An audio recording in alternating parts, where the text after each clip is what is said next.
5 अगस्त श्रावण पुत्रदा एकादशी। इस दिन बना दिव्य दुर्लभ महाशुभ संयोग। इस दिन यानी 5 अगस्त को श्रावण पुत्रदा एकादशी के दिन चुपचाप गाय को खिला दें। यह एक छोटी सी चीज रोड़पति भी होंगे करोड़पति, मिलेंगी सभी संकटों और कष्टों से मुक्ति। मृत्यु दंड पितृदोष तुरंत होगा खत्म। पूरे साल आपके घर में भरे रहेंगे अन्न धन के भंडार। यूं कहें भगवान विष्णु जी माता लक्ष्मी की कृपा से आपकी 7 पुश्ते तक करेंगी रुपयों पैसों पर राज। या दोस्तों 7 पीढ़ियों तक बैंक बैलेंस बढ़ता चला जाएगा। सभी दुख दर्द संकट कष्ट दूर हो जाएंगे और सभी सुख आपके पास आ जाएंगे। सभी सुख आपके कदम चूमेंगे यदि आप यह एक छोटी सी चीज गाय को खिला देते हैं 5 अगस्त यानी कि श्रावण पुत्रदा एकादशी के दिन। आपकी जानकारी के लिए बता दें, इस बार यह जो एकादशी है बहुत ही दुर्लभ योग में है। अनेकों दुर्लभ योग बन रहे हैं। यदि आप गाय से जुड़े इन उपायों को कर लेते हैं तो आपके जीवन से समस्त परेशानियों का अंत हो जाएगा। आपके जीवन में आपको अपार धन सुख संपत्ति की प्राप्ति हो जाएगी। तत्काल गरीबी समाप्त हो जाएगी। यूं कहें कि गरीबी आपके घर का रास्ता भूल जाएगी और आपके जीवन में आपको अपार धन सुख संपत्ति की प्राप्ति होगी। और सबसे बड़ी बात, इन उपायों को करने से 7 पीढ़ियों तक लाभ मिलता है। आने वाली 7 पीढ़ियों तक के लिए लाभ मिल जाता है यदि आप गाय से जुड़े इन उपायों को कर लेते हैं। इस बार श्रावण पुत्रदा एकादशी के दिन जो कि इस वीडियो में हम आपको बताने वाले हैं, वीडियो बड़ा ही महत्वपूर्ण है आपके लिए, तो सारे काम छोड़कर अंत तक वीडियो को पहले जरूर देखना। आपके लिए यह वीडियो बहुत ही लाभकारी वीडियो साबित होगी, बहुत ही हितकारी वीडियो साबित होगी। आगे शुरू करें वीडियो को। सबसे पहले तो लाइक कर देना, जय गौ माता कमेंट्स बॉक्स में अवश्य लिख देना। दोस्तों आपको बताना चाहेंगे, सावन मास के शुक्ल पक्ष की एकादशी को पुत्रदा एकादशी कहा जाता है, जो इस बार 5 अगस्त दिन मंगलवार को मनाई जाएगी। साल में पुत्रदा एकादशी जो है वो 2 महीने में आती है, एक पोष माह में और दूसरी सावन माह में। या दोस्तों सावन महीने में जो पुत्रदा एकादशी मनाई जाती है उसे सावन पुत्रदा एकादशी के नाम से जाना जाता है। इस पावन अवसर पर श्रद्धालु विशेष रूप से भगवान विष्णु जी माता लक्ष्मी की विधि विधान से पूजन करते हैं, इनकी उपासना करते हैं और व्रत रखकर अपने संतान की दीर्घायु सुख समृद्धि एवं उत्तम स्वास्थ्य की कामना करते हैं। पुत्रदा एकादशी का धार्मिक महत्व अत्यंत विशिष्ट माना गया है।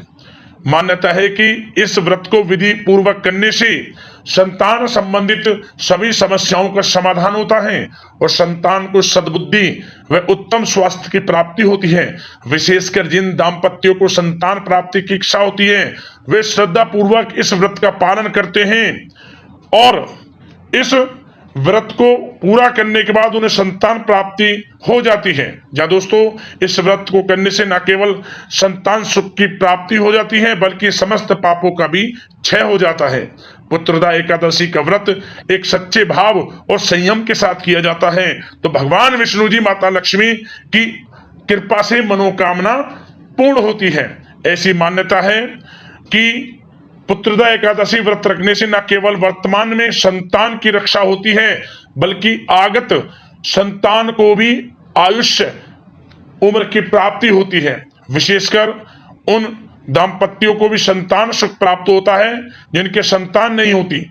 इस व्रत से भगवान विष्णु जी माता लक्ष्मी की कृपा से, इनके आशीर्वाद से समस्त मनोकामनाएं आपकी पूर्ण हो जाती हैं और परिवार में सुख समृद्धि और खुशहाली आती है और आपके जीवन से समस्त प्रकार के दुख दर्द संकट कष्ट दूर हो जाते हैं।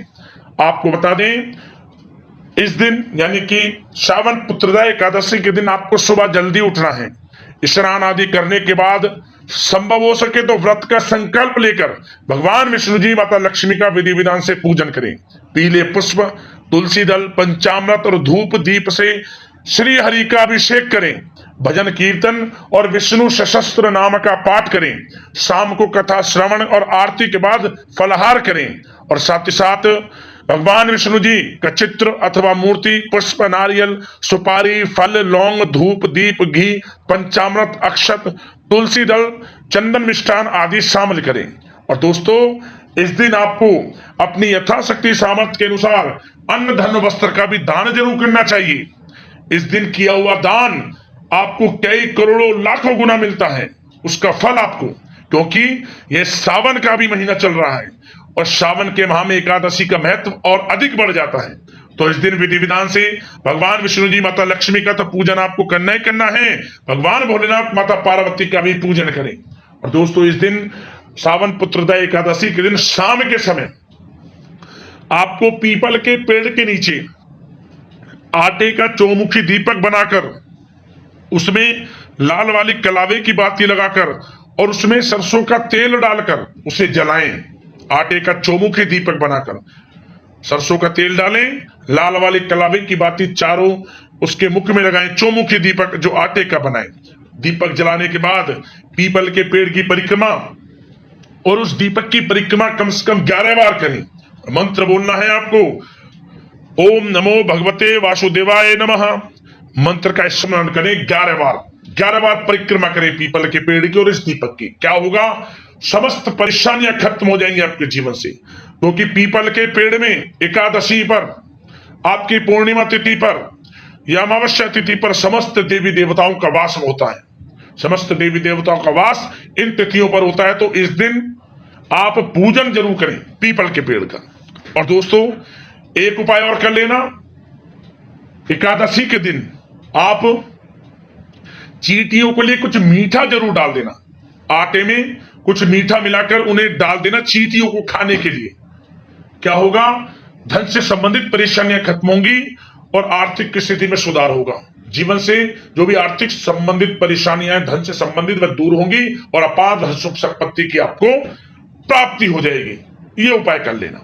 जब दोस्तों अब बात कर लेते हैं गाय से जुड़े हुए कौन कौन से महत्वपूर्ण, चमत्कारी, प्रभावशाली उपाय हैं जो कि आपको इस बार श्रावण पुत्रदा एकादशी के दिन जरूर करने चाहिए।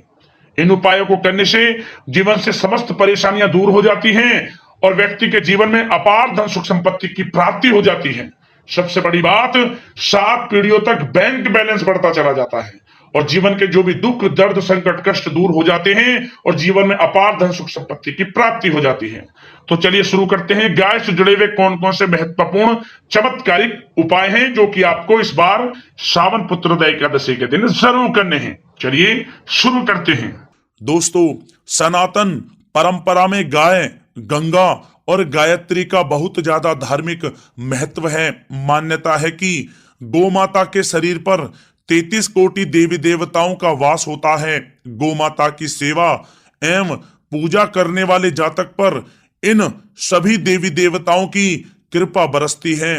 गौ सेवा से न सिर्फ इस जन्म के बल्कि पूर्व जन्म के भी दोष दूर हो जाते हैं। प्रत्येक सुबह जब आपके घर में भोजन बनना प्रारंभ हो तो सबसे पहले बनाई गई रोटी को आप गौ माता के नाम से निकाल दें और भोजन करने से पूर्व गौ माता को इस रोटी को खिलाएं। यदि संभव हो तो काली गाय को खिलाएं। यदि काली गाय ना मिले तो सफेद गाय को भी आप खिला सकते हैं। प्रत्येक पूजा और मांगलिक कार्य में गौ माता या उनसे जुड़ी चीजें जैसे गाय का गोबर, गोमूत्र, गाय का दूध अथवा गाय के दूध से बना घी अवश्य शामिल करें।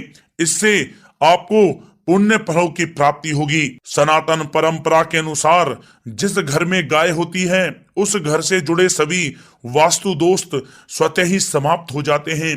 किसी भी पूजा में गाय से प्राप्त पंचांगव्य युक्त पदार्थ का उपयोग अवश्य शामिल करें, क्योंकि पंचांगव्य के बिना कोई भी पूजा पाठ और हवन सफल नहीं होता। या दोस्तों, गो कृपा पाने के लिए प्रतिदिन, सप्ताह अथवा महीने में परिवार समेत एक बार गौशाला जाने का नियम जरूर बनाएं और वहां गाय को हरा चारा जरूर खिलाएं। इससे आपको शुभ फलों की प्राप्ति होगी और साथ ही साथ गौ सेवा और गौ पूजा से 9 ग्रह शांत हो जाते हैं और इनसे जुड़े दोषों का निदान हो जाता है। गर्मियों में गौ माताओं को पानी पिलाएं और सर्दी में गौ माताओं को गुड़ अवश्य खिलाएं। ध्यान रखें कि गर्मियों में गाय को गुड़ ना खिलाएं। अनेक देवी देवताओं को अपने शरीर पर धारण करने वाली गौ माता से जुड़े कई शुभ और अशुभ संकेत भी होते हैं। मसलन गाय का दूध दुहाते समय यदि गाय ठोकर मार दे और सारा दूध बिखर जाए तो अपशगुन होता है। यदि कोई यात्रा पर निकल रहा हो और गाय अपने बछड़े को दूध पिलाती सामने आ जाए तो निश्चित रूप से जिस यात्रा के लिए आप निकले हैं वह यात्रा आपके लिए अवश्य ही सफल होगी और वह काम जिसके लिए आप निकले हैं वह अवश्य ही पूर्ण होगा। यात्रा पर जाते समय बाईं ओर गाय की आवाज आना और रात्रि में गाय की हुंकार करना भी शुभ होता है। दोस्तों साथ ही साथ गाय के साथ आप भूलकर भी ये काम ना करें, अन्यथा मिलता है घोर नरक और जीवन भर की परेशानियां। जय दोस्तों, गाय को राष्ट्रीय पशु बनाए जाने और इन्हें मौलिक अधिकार दिए जाने की बात हो रही है तो सवाल उठता है कि गाय जब भारतीय संस्कृति का अहम हिस्सा है तब भी गाय के साथ लोग खराब व्यवहार कैसे कर लेते हैं। गाय दर दर भटकती रहती है, भरपेट इन्हें चारा तक लोग नहीं देते।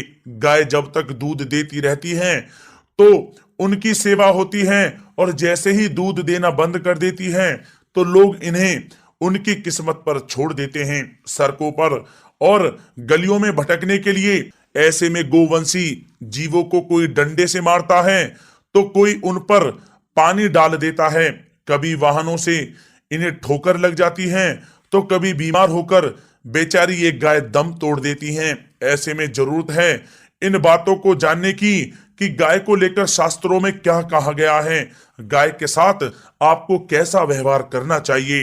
या दोस्तों, गाय को कभी भी मारना पीटना नहीं चाहिए। शास्त्रों में गाय को माता का दर्जा दिया गया है।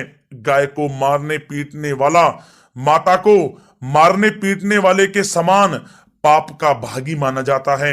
ऐसे घरों को नरक लोक में वर्षों तक कष्ट भोगना पड़ता है। अगले जन्म पशु योनि में मिलता है। कथा है कि गौतम मुनि ने गलती से गाय को डंडा मार दिया था जिससे गाय की मृत्यु हो गई थी और इस पाप से मुक्ति के लिए इन्हें वर्षों तक तपस्या करनी पड़ी।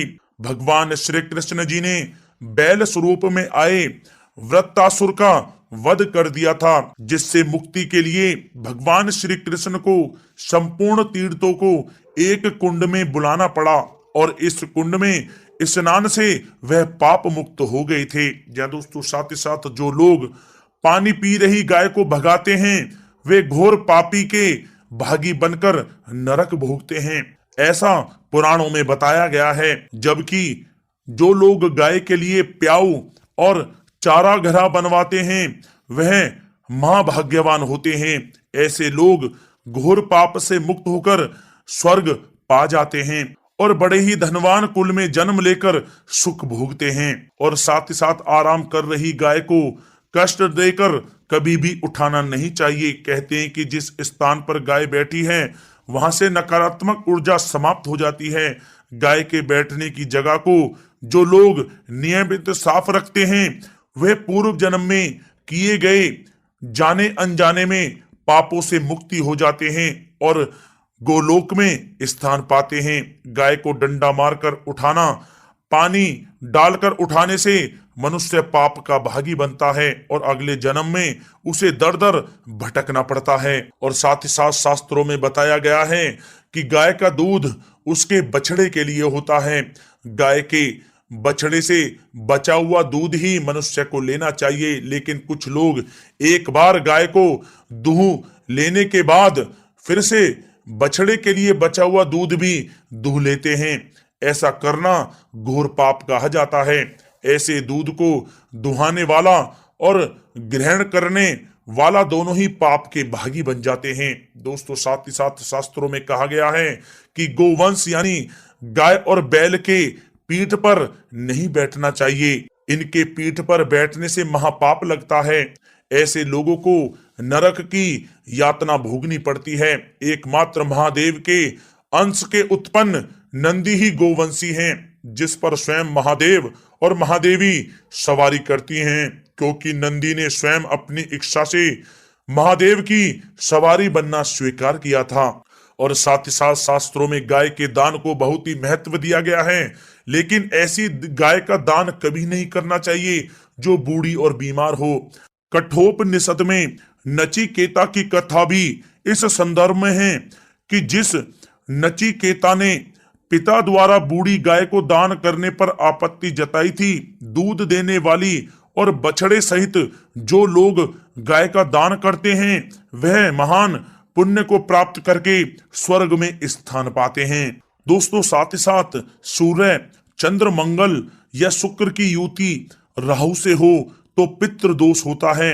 यह भी मान्यता है कि सूर्य का संबंध पिता से एवं मंगल का संबंध रक्त से होने के कारण सूर्य यदि शनि, राहु या केतु के साथ स्थित हो या दृष्टि संबंधी हो तथा मंगल की युति राहु या केतु से हो तो पितृ दोष होता है। इस दोष से जीवन संघर्ष में बन जाता है। यदि पितृ दोष हो तो गाय को प्रतिदिन या किसी भी एकादशी को या किसी पूर्णिमा के दिन या अमावस्या को रोटी, गुड़, चारा आदि खिलाने से पितृ दोष समाप्त हो जाता है।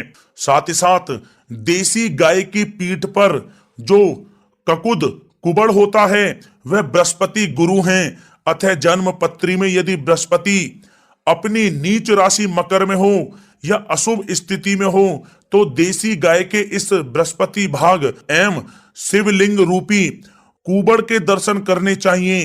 गुड़ तथा चने की दाल रखकर गाय को रोटी भी दें, इससे आपको शुभ फलों की प्राप्ति होगी। और साथ ही साथ यदि आप रास्ते में जा रहे हों और सामने से गौ माता आती हुई दिखाई दें तो गौ माता को आप अपनी दाहिनी ओर से जाने देना चाहिए, आपकी यात्रा अवश्य ही सफल होगी। और साथ ही साथ यह संकेत भी जान लें, यदि आप यात्रा पर जा रहे हैं और सामने आपके गाय पड़ जाए अथवा अपने बछड़े को दूध पिलाती हुई सामने गाय दिखाई दे जाए तो समझ जाना कि वह यात्रा आपके लिए अवश्य ही सफल होगी। और साथ ही साथ जिस घर में गाय होती है उसमें वास्तु दोष स्वतः ही समाप्त हो जाता है। और साथ ही साथ आपको बता दें कि गाय को आप जो भी रोटी बनाएं प्रतिदिन ताजी रोटी ही बनाएं। गाय को अगर आपने रोटी बनाई है तो कोशिश करें कि उस रोटी को आप तुरंत ही गाय को दे दें। अगर आप उस रोटी को रख देंगे और उस रोटी को अगले दिन देंगे तो वह रोटी बासी मानी जाएगी। गाय को कभी भी बासी रोटी ना दें, इससे घर में नकारात्मक ऊर्जा वास करती है और जो भी कार्य आपके बनने वाले होंगे वह कार्य भी आपके बिल्कुल भी नहीं बनेंगे। इससे आपके घर में हमेशा दरिद्रता का वास रहेगा और आप जिस भी कार्य को करेंगे उस कार्य में आपको हमेशा असफलता ही हाथ लगेगी। इसलिए कोशिश करें गाय को रोजाना ताजी रोटी बनाकर खिलाएं और रोटी को बिल्कुल ना रखें, बासी रोटी गाय को ना दें। और साथ ही साथ सड़ी गली चीजें गाय को नहीं खिलानी चाहिए कि घर में कोई फल है, कोई सब्जी है, सड़ जाए तो लोग क्या करते हैं गाय को खिला देते हैं। नहीं, ऐसा नहीं करना चाहिए। ऐसा करने से यदि आप गाय को खिलाते हैं तो और आप पाप के भागी बन जाते हैं। आप बिल्कुल भी सड़ी गली चीजें गाय को ना खिलाएं। और साथ ही साथ आप आटे की 11 लोइयां बनाकर उनके ऊपर हल्दी लगाएं। इसके बाद आप उन 11 लोइयों को एक एक करके गाय को खिलाएं। प्रत्येक लोई को खिलाते समय गाय के सींगों पर आप हाथ फेरें, पीठ पर हाथ फेरें, मस्तक पर हाथ फेरें, माता गाय के आप चरणों के स्पर्श करें। जहां दोस्तों ऐसा करने से आपके समस्त कार्य बनने लगेंगे। जो दुख का समय चल रहा है वह भी समाप्त होगा। आपके जीवन में खुशियां खुशियां होंगी। और एक बार आप 7 बार गाय की परिक्रमा भी कर लें तो आपके समस्त कार्य पूर्ण होंगे। और साथ ही साथ आप गाय को जब भी रोटी दें, रोटी पर या तो आप थोड़ी हल्दी लगा लें या थोड़ा गुड़ रख लें। अगर गुड़ ना हो तो आप थोड़ा मिश्री रख सकते हैं, थोड़ा घी रख सकते हैं। या दोस्तों गाय को कभी भी सूखी रोटी ना खिलाएं। सूखी का मतलब गाय की जो रोटी रखें खिलाएं उस पर कुछ ना कुछ रख कर खिलाएं। हल्दी रख लें, गुड़ रख लें, मिश्री, घी या जो भी रख लें, मतलब खाली रोटी नहीं खिलानी है। ध्यान इस बात का रखें, जब ही आपको शुभ फलों की प्राप्ति होगी। जी हाँ दोस्तों, ये थे गाय से जुड़े कुछ महत्वपूर्ण उपाय, कुछ बातें जिन्हें आपको ध्यान में जरूर रखना चाहिए। या दोस्तों वीडियो अच्छी लगी हो तो वीडियो को लाइक करें, ज्यादा से ज्यादा अपने दोस्तों में शेयर करें, चैनल पर नए तो सब्सक्राइब करें। जय गौ माता।